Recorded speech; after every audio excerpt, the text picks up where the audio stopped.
Huhhuh, taas ois mun maanantai-jumpan aika. Ihana tehdä se täällä luonnon rauhassa aina. Otetaan toi. Ensimmäistä kertaa yksin metsästämään. Ai, miten mukava ajatus. Minulla onkin täällä jo haulikko mukana. Minullahan onkin täällä jo perhoshaavi mukana. Minullahan onkin täällä jo kasakiviä, joilla aion metsästää ensimmäisen lintuni. Näin.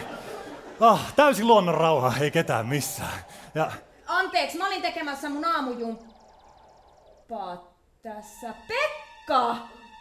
Ei. Mun nimi on Jaakko. Mä olen sanonut sen sulle.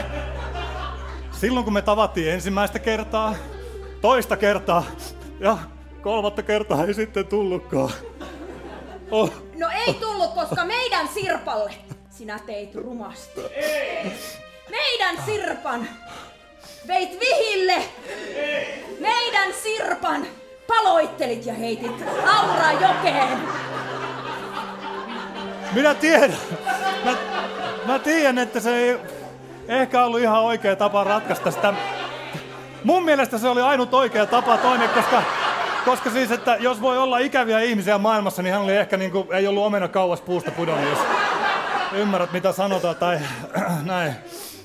Okei, no Jaakko, mitä sä tulit tänne mun metsään tekemään? No, itse asiassa minulla oli joku aivan tietty suunnitelma mielessäni. Ei. Itse asiassa mulla ei ollut niin kuin tähän astissakaan elämässäni minkään näköistä käsitystä. Näin tuossa kasan kiviä ja ajattelin, että tästä tulee mukava reissu. Mutta ei. Tämä reissu sai minun mielestäni todella harmillisen käänteen. Mutta itse asiassa...